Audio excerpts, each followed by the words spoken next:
What's up, everybody? This is your host, Drew Cost, and you're on the Healing Kings podcast. And today I have a subject for my moms out there, for your little kings, your sons, your men. The subject is, what are things that these young men need to hear consistently?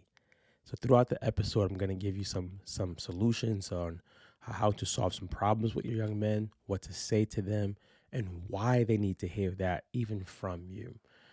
In today's society, we already realize and already know that men don't get built up as much as they should.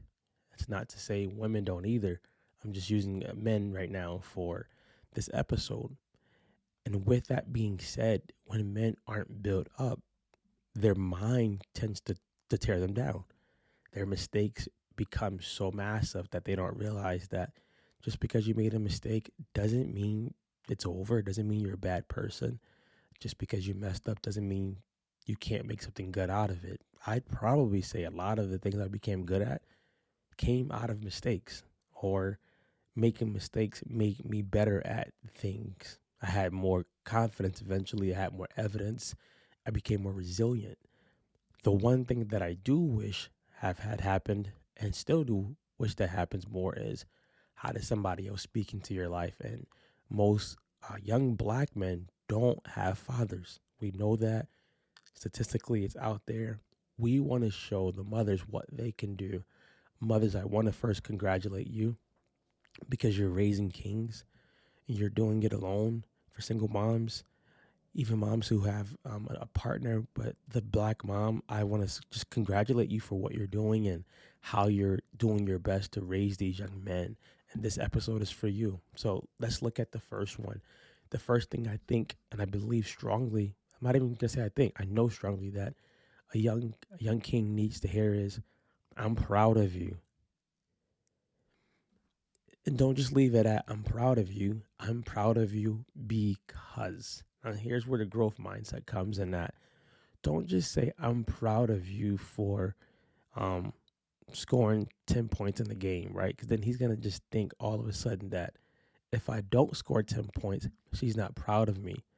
I want to tell him I'm proud of him by the hard work and the effort that he had to do to get there. This this case, it could be, I'm proud of you for practicing hard, for getting your work done, for staying focused, and it shows up in how you performed in the game. Now that tells him, hard work pays off. Growing may take some work behind the scenes. That's more helpful. But you saying that I'm proud of you, it's like a stamp of approval on him. It's almost as if like you just put superhero cape on him, and he needs that because when he goes outside, they're not gonna tell him that. They're gonna tell him everything that he's not. That's sad in itself. The second thing is, I believe in you. Something my mom used to tell me, and shout out to my mom. Like my mom was the goat, man. Something she would say to me is, Drew, you're gonna be a businessman. Hey, businessman, I see you walking in your suit. I see you doing this as a businessman. And this was when I had no idea about if I could become a businessman. Did I want to? Did I have what it takes? Such and such. But she kept saying that, and she would say that on days where I literally felt that I would never have a business. I would never be good at business. Something she used to always tell me that hasn't happened yet, but it's gonna happen, is I'm gonna be a millionaire. But she used to say, I believe in you. I believe in you. I see it. And because my mom started saying it more to me, even as an older person, I literally start to feel like, if my mom says this, then I gotta be good at it. I'm gonna make it happen. Yes. Would it have been different to have dads say it? Yes. But just because the dad hasn't said it, moms, you still can do it. And it doesn't take much time. But trust me, you saying it to your king, it will carry over so far, so longer than you think.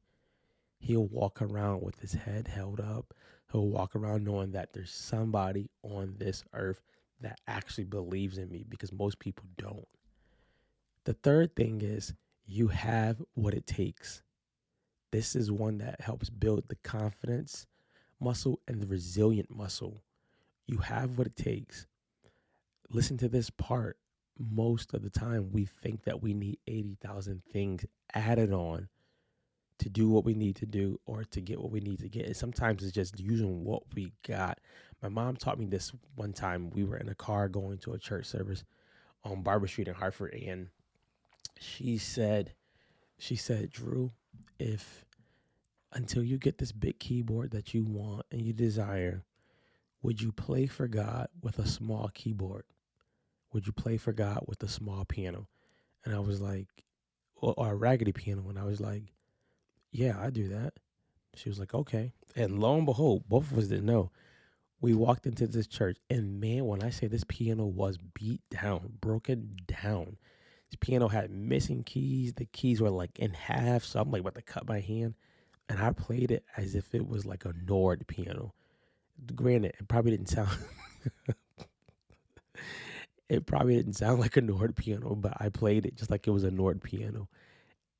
And it worked. But she told me, you have what it takes. You have what it takes. You can do this. I'm not going to let you get in front of a challenge and pretend that I haven't instilled inside of you that you have what it takes. Moms, that's something you definitely want to share with your kings. The next one is a question. How will you serve the world with what you have? You want them to know that they owe service to the world and they have something that they can actually give to the world. Don't let them walk around feeling that just because they may not be the Elon Musk at this moment, the Bill Gates at this moment, the LeBron James at this moment, that they don't have something to give the world. They do. They're valuable. They need to hear it more. What are you going to do to serve the world? You have gifts, you have abilities, you have the mindset to do it. You were created by God to do wonderful things. You were made in the image of God. They want to hear that. Now, as I'm saying all this stuff, ladies, if you have husbands, he can take all this stuff too. Like, take this, man. Go ahead. Tell your husband this stuff too. Is you a new purse? I'm not kidding. Just do it. Tell your husband this stuff. He needs it too. How will you serve the world with what you have, with the gifts that God has given you? And the last one for today, I could give you probably a million, but the last one is you can rest. This is one that's not often because grind culture and whole hustle culture would teach us that if you're not moving, you're not being productive. That can be farther from the truth. You got to take rest. You got to take rest. You can rest. You can take a day to just completely be you. Now, I think moms get scared because we're also in a generation where video games are popular. So that day could turn into a year of just resting. We're not saying that you should go and play video games for hours every day. What we're saying is you can rest. You can take some time to not have to do anything. That usually ends up being some of the best time because their mind's resting, creativity muscle comes back, body's resting, and things like that. And that's important for them. It's important. So just to recap, 5 things that moms can tell their kings. Wives, you can tell your husbands. Fellas, you can tell your boys. I tell my boys all the time, yeah, I'm proud of you. All the time. I believe in you. I tell them all the time. I want them to get sick of it. Number 1, I'm proud of you. Number 2, I believe in you. Number 3, you have what it takes. Number 4, how will you serve the world with what you have? And number 5, you can rest. This last one is a bonus. And this one is the game changer. I love you. Say that to your kings. I love you. I say this to my boys. I love you.